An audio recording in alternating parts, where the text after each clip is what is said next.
Hello students, good morning everyone. और बच्चों, आपने अपना रिज़ल्ट जो है वो देख लिया है। आपके पेरेंट्स ने आकर आपका रिज़ल्ट देखा होगा और आपने देखा है कि आपकी कोई भी चीज़, जैसे कि मैंने आपको बताया था कि जो भी आप कर रहे हो, चाहे वो कॉपी चेक से रिलेटेड कोई भी काम है या एक्टिविटीज़ से है रिलेटेड, कोई भी वो आपका वेस्ट नहीं है। ठीक है ना। सब में आपको मार्क्स दिए जाएंगे। और आपने देखा है कि किस तरह से 5 मार्क्स आपका कॉपी पे मिला है, 5 मार्क्स आपका एक्टिविटी पे मिला है और 40 मार्क्स का जो कि आपका फर्स्ट हाफ ईयरली हुआ था उसे जस्ट हाफ कर दिया गया था, जो कि वो 20 मार्क्स का हो गया था। यानी कि वो टोटल आपका 30 मार्क्स का पूरा हुआ था। और आपने देखा कि अभी जो आपके एग्ज़ाम, जो सेकेंड हाफ ईयरली एग्ज़ाम जो हुए हैं वो आपके 70 मार्क्स के हुए हैं। यानी कि टोटल आपका 100 मार्क्स का पूरा अभी तक का एग्ज़ाम जो है वो हुआ है। और जो कि आपको रिज़ल्ट में मिला होगा, 100 मार्क्स में से जितना भी आपको नंबर्स मिले हैं आपने देखे होंगे। तो जैसे कि आपने देखा है कि आप और जिस तरह से आपने किया है ख़राब नहीं है, मगर और भी अच्छा आप कर सकते हैं। और भी मुझे इस चीज़ की मुझे मालूम है कि आपके पास बुक नहीं है, थोड़ी प्रॉब्लम है होम साइंस सब्जेक्ट में। ख़ासकर मैंने देखा है कि थोड़ी प्रॉब्लम है, मगर बच्चों मैं आपको हमेशा PDF वगैरह भी भेज देती हूँ। आज भी जो भी मैं पढ़ाऊँगी उसका PDF मैं आपको बनाकर भेज दूँगी। आप अपनी कॉपी में, ये मैं सब बच्चों से कहूँगी, ज़रूर से चारों सेक्शन बच्चों आप अपनी कॉपी ज़रूर से कंप्लीट करके रखिए। जो भी PDF में आपको वर्क दिया जाता है उसको आप अपनी कॉपी पे ज़रूर से लिख लीजिए, क्योंकि जब आप कॉपी पे उसको लिखे रहोगे तो आपको समझने में भी आसानी होगी। उसके बाद आप जब एग्ज़ाम के टाइम में पढ़ोगे तो भी आपको अच्छे से समझ में आ जाएगा। पहले से पढ़ के रखिए ध्यान में। जब आप अपनी कॉपी में लिखे रहोगे और जब आप उसको पढ़ोगे और आप क्लास वीडियो जो आपकी रेगुलर जा रही है उसको आप देखोगे तो आपको समझ में आ जाएगा कि मिस ने ये चीज़ समझाया था, ये चीज़ ये है, ये चीज़ बहुत अच्छे से समझ में आ जाएगा। आपके पास रिटन भी रहेगा और ओरली आपके पास वीडियो भी रहेगी, तो आपको बहुत अच्छे से समझ में आ जाएगा। तो इसलिए कोई भी चीज़ को बच्चों, कोई भी सब्जेक्ट है, किसी चीज़ को भी समझने के लिए आपको क्लास अटेंड करना बहुत ज़रूरी है। तो ऑनलाइन वीडियो जो क्लास का जाता है उसको ज़रूर से देखिए, जो वर्क दिया जाता है उसे कॉपी पे ज़रूर से कंप्लीट कीजिए। ठीक है। तो चलिए बच्चों, आज हम लोग अपनी क्लास स्टार्ट करते हैं। और जैसे कि आपने देखा था लास्ट वीक में हम लोग हाउसिंग टॉपिक देख रहे थे और उसमें हम लोग ने देखा था कि घर की देख रेख किस तरह से की जाती है और उसके साथ ही साथ हमने उसके क्या कार्य हैं, क्या फंक्शंस हैं घर के, वो हम लोग ने देखे थे। तो आज हम लोग उसको और थोड़ा डिटेल में देखेंगे। चलिए हम लोग अपनी क्लास स्टार्ट करते हैं। तो बच्चों, हम देख रहे हैं अपना टॉपिक हाउसिंग, जैसे कि मैंने आपको बताया है घर की देख रेख, फंक्शंस ऑफ अ होम यानी कि घर के कार्य। उसमें हमने सबसे पहले देखा क्या अभी हमने इससे पहले जब हमने देखा था तो मैंने आपको ओरली इस चीज़ को बताया था कि घर के क्या क्या कार्य होते हैं। ठीक है, क्या क्या उसमें किस तरह से किस किस चीज़ों की ज़रूरत होती है या घर में किस किस चीज़ की क्या क्या काम होते हैं। आज हम उसको टॉपिक वाइज पूरा देखेंगे कि सबसे पहला टॉपिक क्या है, प्रोटेक्टिव यानी कि सुरक्षात्मक। हाँ, फर्स्ट पॉइंट है प्रोटेक्टिव सिक्योरिटी यानी कि सुरक्षा प्रदान करना।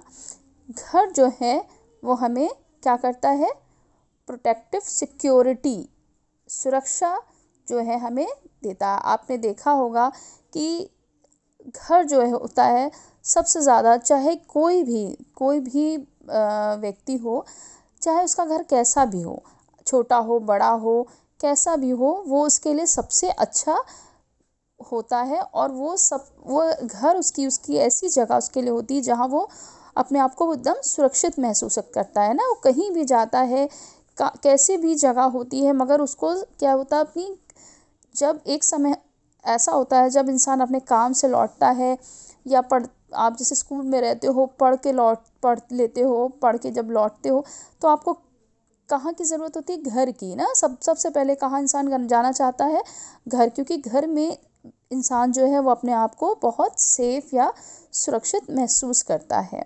और किस किस चीज़ों में, प्रोटेक्ट फ्रॉम वेदर्स, यानी कि मौसम के दुष्प्रभाव से बचाता है। क्या करता है, किस तरह से हमें सुरक्षा देता है, हमें प्रोटेक्ट फ्रॉम वेदर्स, यानी कि जो मौसम के दुष्प्रभाव इतने समय बच्चों हम लोग देख रहे हैं। अगर हम लोग प्रेजेंट टाइम की बात करें, आप देख रहे हो कितनी अभी ठंड एकदम से बढ़ गई है ना। एकदम से ठंड जो है वो इतनी ज़्यादा बढ़ गई है कि लोगों को लगता है कैसे काम करें और कैसे घर जाए और कैसे क्या करें। तो इस समय, क्योंकि सब जानते हैं इस चीज़ को कि सबको काम करना ही करना है। आपने अपने घर में देखा होगा, आपकी मम्मी हैं, आपके पापा हैं, जो भी वो अपना वर्क करते हैं उनको करना ही पड़ता है ना। ड्यूटी सबको जाना होता है, ऑफिस सबको जाना होता है, स्कूल पढ़ाते हैं तो सबको जाना होता है। मगर जैसे ही वो अपने काम का ख़त्म होता है, काम से लौटते हैं, तो वो क्या करते हैं, सबसे पहले वो अपने घर को जाते हैं। क्योंकि घर, बाहर उन्हें ठंडा लगता है या कैसा भी उनको मौसम लगता है, वो अपने घर जाकर अपने आप को सुरक्षा महसूस करते हैं। क्योंकि घर क्या होता है, उन्हें सेफ रखता है, बचाता है। हाँ, मौसम के दुष्प्रभावों से बचाता है। कि केवल मैं ठंडे की बात नहीं करूँगी, चाहे अभी गर्मी की बात हो जाए या बरसात की बात हो। हमें क्या होता है, बारिश होती है, ख़राब मौसम है, बादल गरज रहे हैं, बिजली चमक रही है, फिर भी हम लोग क्या करते हैं, अपने घर के अंदर रहते हैं, है ना। क्योंकि हमें लगता है घर के अंदर हम सेफ़ हैं। अभी आपने देखा किस तरह से कोविड फैला हुआ था, उससे हमें बचाने के लिए हमें क्या, घर में रहिए, सुरक्षित रहिए, सेफ रहिए।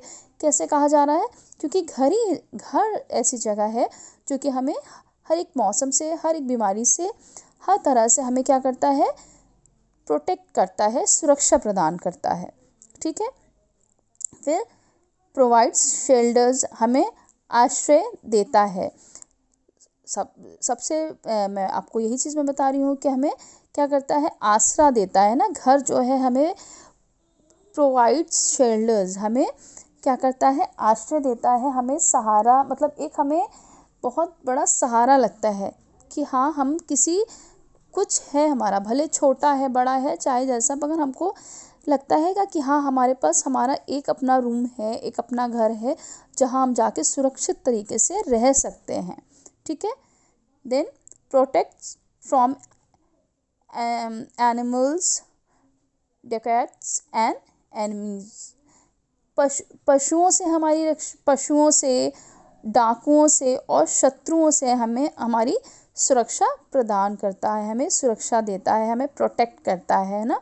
आप देखते हो जानवर हैं, जानवर आप देखते हो, जानवर क्या करते हैं, अपने बचाव के लिए या किसी भी तरह से उनको लगता है कि मुझे नुकसान पहुंचेगा, तो वो इंसान को चोट पहुंचाते हैं, इंसान को नुकसान पहुंचा देते हैं ना। तो ऐसे में जानवरों से, बहुत से जानवर ऐसे होते हैं जो कि ऐसे भी चोट पहुंचा सकते हैं, ऐसे भी इंसान को नुकसान पहुंचा देते हैं। तो उनसे फिर डाकू आप जानते हो ना, जो लूट करते हैं, चीज़ें लूट लेते हैं, सामान। आजकल आप देखते हो रोड पे निकलना, अगर ज़्यादा कोई वैसे पहन ओढ़ के निकल रहा है तो उसको भी एक तरह से खतरा हो जाता है। उसके बाद शत्रु, दुश्मन जो होते हैं, एनिमीज़ जो होते हैं। एनिमीज़ कौन होते हैं बेटा, यही सब ना, जो कि कोई भी आपके पास अच्छा चीज़ है उसको चुराने की कोशिश करेंगे, उसको लेने की कोशिश करेंगे। तो ये सब क्या है, ये सारे चीज़ों से, ये सारे लोगों से हमें घर ही जो है वो सुरक्षा देता। आप देखते हो रात के समय में सब अपने घर को क्या करते हैं, बंद करते हैं और अंदर आराम से सोते हैं। ठीक है ना। कोई तरह की चिंता नहीं रहती, कोई तरह का डर नहीं रहता। क्यों? क्योंकि हम घर में हैं, हमारा घर अंदर से लॉक है और हम आराम से सो रहे हैं। अगर यही चीज़ अगर हमें खुले मैदान में मिल जाए कि हमारा सामान भी बाहर रखा है और हम बाहर सो भी रहे हैं, तो हम चैन से सो पाएंगे? हमेशा हमें आहट लगी रहेगी ना, हम सो रहे हैं, कहीं कोई जानवर ना आ जाए, हाँ, कहीं कोई सामान कोई उठा ना ले जाए, कहीं कोई चोरी ना कर ले, हाँ, कहीं कोई कुछ ना कर दे, तो हर तरह का डर बना रहता है। कोई इस तरह का ये पॉसिबल हो नहीं सकता। ये एक बात मैं एग्जाम्पल दे रही हूँ, but this is not possible. तो हमें जो घर जो है क्या करता है, हमें ये सारी चीज़ों से प्रोटेक्ट करता है। ठीक है, तो इस तरह से किस तरह से प्रोटेक्टिव यानी कि सुरक्षात्मक तरीके से किस तरह से हमें किस तरह से घर हमें क्या करता है, प्रोटेक्ट करता है, ये मैंने आपको बताया। सेकेंड पॉइंट आपका इकोनॉमिक यानी कि इकोनॉमिक आर्थिक रूप से किस तरह से हमें घर जो है वो हमें एक सुरक्षा देता है या सहारा देता है। Value in terms of money, पैसे की कीमत समझता है। घर जो है, घर के ही द्वारा बच्चों हम पैसे की कीमत को समझ पाते हैं। होता है ना, घर आप देखते हो, घर में तरह तरह की जो भी ज़रूरतें होती हैं, ये आप जानते हो, आपके पेरेंट्स अच्छे से जानते होंगे। हाँ, तो जितने भी आपकी इनकम है, आपके पेरेंट्स की, आपके फैमिली में जितनी भी इनकम है, उस तरह से उनको मालूम है कि इतनी इनकम है और हमें हमारे घर में ये चीज़ों की ज़रूरत है, बच्चों की पढ़ाई है, खाना है, 10 तरह की हमारी ज़रूरतें होती हैं। तो हम उसी के अकॉर्डिंग अपने जो हमारी मनी है, जो हमारे पैसे होते हैं, हम उसको उसी तरह से खर्च करते हैं। हाँ, ऐसा नहीं है कि हम एक ही चीज़ में एकदम से खर्चा कर दें और दूसरी चीज़ में फिर हम ना कर पाएँ, ऐसा नहीं होता है ना। हमें मालूम है कि अगर इतना हमारे खर्च हैं तो हम उसी के अकॉर्डिंग अपने पैसे को बचाते हैं, रखते हैं और पैसे की वैल्यू को समझते हैं। क्या क्या अभी हमारे काम आएगा और क्या हमारे कल काम आ सकता है।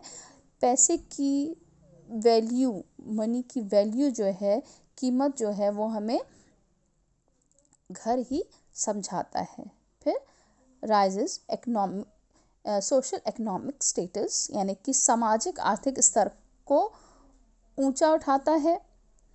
Gives pride and prestige in the society, समाज में प्रतिष्ठा और सम्मान दिलाता है। Can be use to perform some incomes generating activity, यानी कि धन प्रदान करने वाली क्रियाओं का निष्पादन करने की क्षमता जो है वो प्रदान करता है। पैसों से संबंधित पैसों से संबंधित जो जो चीज़ें हैं, सबसे बड़ी चीज़ क्या बताया कि पैसों की वैल्यू जो है वो समझता है या समझाता है इंसान को। उसके बाद हमें समाज में सामाजिक आर्थिक स्तर को ऊंचा उठाता है ना। जब हम घर की ज़रूरतों को समझते हैं, पैसे की वैल्यू को समझते हैं, तो हमारा जो फ्यूचर है, हमारे बच्चों का फ्यूचर है, वो अच्छे से अच्छा बेहतर बनता है और हम बनाते हैं। तो इस तरह से समाज में आर्थिक स्तर से भी हमें तो इस तरह से आर्थिक रूप से भी हमें क्या करता है, हमारा स्टेटस जो है वो और भी अच्छा होता जाता है। फिर हमें क्या देता है, हमें हम जिस सोसाइटी में हम रह रहे हैं वहाँ पर हमें प्रतिष्ठा और सम्मान दिलाता है। जब आप घर अच्छे से चला रहे हैं, आपको पैसे की वैल्यू पता है, आप अच्छे से उसको पूरा जिस तरह से किया जाता है, पूरा अच्छे से आप सिस्टम वाइज अपने घर को चला रहे हैं, तो इससे क्या होगा, आपका घर अच्छा चलेगा, समाज में आर्थिक स्तर जो है, स्टेटस आपका अच्छा होगा, ऊंचा होता जाएगा और उसके साथ ही साथ समाज में आपको आपकी प्रतिष्ठा और आपको सम्मान मिलेगा। उसके साथ ही साथ आपको धन प्राप्त करने वाली क्रियाओं को की जो क्षमता है वो बढ़ाएगा। जब कोई भी चीज़ है बच्चों, जब घर में जो व्यक्ति अच्छे से पैसे की वैल्यू समझता है और घर चलाता है, तो ये सारी चीज़ें तो मिलती हैं। उसके साथ साथ जिस तरह से और इनकम जो है वो आपकी और बढ़े, या धन जो है वो और किस तरह से बचाया जाए, उसकी जो क्षमता होती है वो भी प्रदान करता जाता है। ठीक है। फिर आपका है एजुकेटिव यानी कि शिक्षा संबंधी, आपकी शिक्षा संबंधी कार्य। helps in development of personality and family value basic family value okay helps in development of personality and basic family value यानी कि व्यक्तित्व का विकास एवं मूलभूत पारिवारिक मूल्यों को बढ़ाता है। क्या करता है? व्यक्तित्व का विकास और जो भी आपकी परिवार के मूल को बढ़ाता है। हाँ, बेसिक जो मूलभूत पारिवारिक जो आपकी वैल्यू है, हाँ, क्या करता है? जब मैंने आपको बताया कि किस तरह से इकोनॉमिकली यानी कि आर्थिक स्थिति से किस तरह से आपके क्या कार्य करवाता है, और एजुकेशन के उस पे शिक्षा संबंधी आपका सबसे पहले आपको क्या मदद करता है? जो आपकी पर्सनालिटी है वो डेवलप होती है कि नहीं? जो भी आप देखते हो, जब आप पढ़ रहे हो, आप शिक्षित होते जा रहे हो, तो आपकी पर्सनालिटी में डेवलपमेंट आता जाता है। इसीलिए सब लोग, सब पेरेंट्स अपने बच्चों को अच्छे से अच्छे स्कूल में क्यों डालना चाहते हैं? आखिर स्कूल तो आप देखते हो कई तरह के स्कूल हैं, सब तरह आजकल आज के समय में हर जगह स्कूल हैं, हर जगह, मगर और कम फीस वाले भी हैं, है ना? अगर फ़ीस की बात किया जाए तो कम फीस वाले भी हैं, मगर क्यों पेरेंट्स क्यों चाहते हैं अच्छे से अच्छे स्कूल में? क्योंकि सारे पेरेंट्स, सब लोग ये चाहते हैं कि अच्छा एजुकेशन मिले। जब आपका एक आप अच्छी तरह से आप शिक्षित होते जाओगे, एजुकेशन आपका मिलता जाएगा, तो आपकी पर्सनालिटी डेवलप होती जाएगी, या आपके व्यक्तित्व का विकास होता जाएगा, और उसके साथ साथ आपकी परिवार की जो वैल्यू है, फैमिली वैल्यू जो है वो बढ़ती जाएगी, है ना? पारिवारिक मूल्य जो है वो बढ़ता जाएगा। साथ ही साथ help in development of life skills like sharing, caring and empathy etcetera.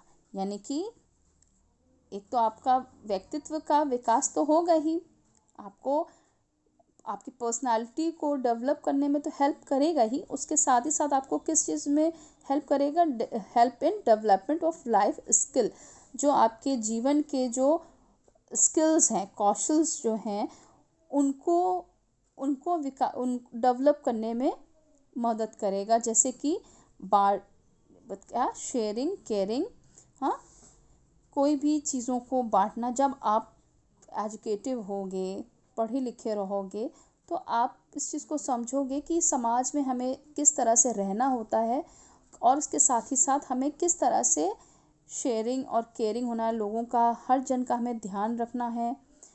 हाँ, ऐसा नहीं है ना कि सिर्फ हमें अपना सोच के काम करना होता, हमें सबका सोच के काम करना होता है, और उसके साथ ही साथ हमें क्या करना होता है? बांटना, कोई भी चीज़ को शेयर करना, सबका ध्यान रखना, और उसके बाद हमें ये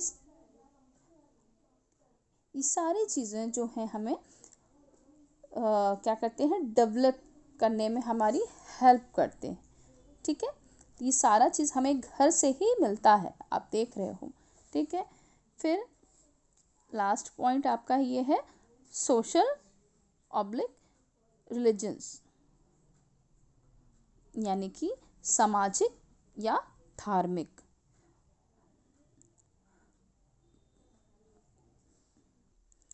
फर्स्ट है आपका promotes interaction with in and outside the family, परिवार के भीतर व बाहरी संबंधित स्थापित करता हैगा। हाँ, आपको क्या करता है? आपके परिवार के, चाहे वो अंदर चाहे वो बाहर के जो भी आपके इंटरेक्शंस हैं, जो उसको चाहे अंदर के हों विद इन या आउटसाइड, आपको क्या करता है? इसमें संवाद स्थापित करता है। इस तरह से जब आपको मालूम रहेगा, आप एजुकेटिव हो, आपके पास पैसे की वैल्यू आपको पता है, तो इसके साथ ही साथ सामाजिक या धार्मिक संबंधी जो भी आपकी कार्य हैं उस चीज़ को क्या करेंगे, आपके अंदर वो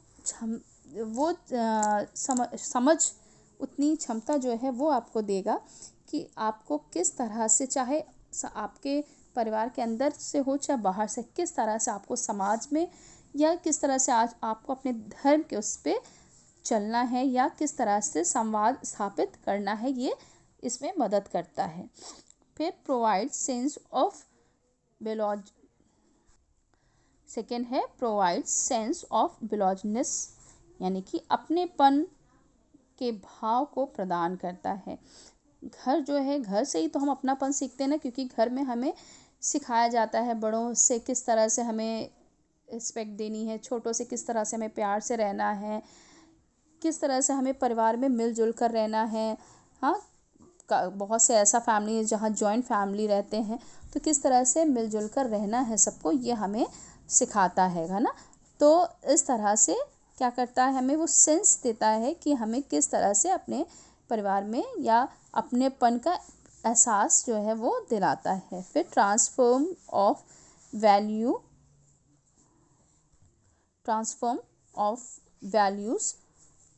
customs from generation to generation, यानी कि एक पीढ़ी से दूसरी पीढ़ी में मूल्यों एवं परंपराओं को हस्तांतरित करता है। आपके जो भी जनरेशन टू जनरेशन यानी कि पीढ़ी से दूसरी पीढ़ी के वैल्यू या उनकी परंपराओं को समझाता है। घर ही से तो हम समझते हैं ना, हमारे घर में जो भी हमारे बड़े बुजुर्ग हैं, चाहे हमारे नाई नाना हो, चाहे हमारे दादी दादा हो, वही ना हमें बताते हैं कि किस तरह से हमारे लिए लोग ऐसे करा करते थे तो बच्चों ऐसे करो, या ऐसा हुआ करता था, तो वही लोग तो हमें बताते हैं। तो घर ही एक ऐसी जगह है जहाँ हमें पता चलता है कि हमारी क्या परंपराएं हैं, क्या हमारे घर और हमारी परंपराएं क्या हैं, वो सारी चीज़ों को घर ही जो है वो सिखाता है। ठीक है बच्चों, तो आज हमने अपने हाउसिंग टॉपिक में जो हमारे फंक्शंस हैं, फंक्शंस ऑफ अ होम, इसके हम लोग ने 4 टॉपिक देखे हैं। Protective, economics, educative and social religions, ये हमने देखे, यानी कि सुरक्षात्मक, आर्थिक या शिक्षा संबंधी और सामाजिक और धार्मिक संबंधी किस तरह से घर जो है वो हमें मदद करता है हमारी पर्सनालिटी को डेवलप करने में, और किस तरह से हमारे पर्सनालिटी के साथ साथ किस तरह से हमें और सारी चीज़ें भी सिखाता है। तो बच्चों, मैं उम्मीद करती हूँ कि जो हमारे फंक्शंस हैं हाउस के, वो हमें बहुत अच्छे से समझ में आ गए होंगे। अब नया इसी के आगे नया टॉपिक जो है उसको मैं आपको नेक्स्ट वीडियो में बताऊंगी, जो है site selection for a home, घर के लिए स्थल का चयन करना। इसको मैं आपको नेक्स्ट क्लास में बताऊंगी बच्चों। आज के लिए इतना, अच्छे से आप इसको पढ़ लीजिएगा, मैं आपको PDF बना के दे दूंगी, इस चीज़ को आप अच्छे से ध्यान रखिएगा। ओके बच्चों, so thank you so much, God bless you.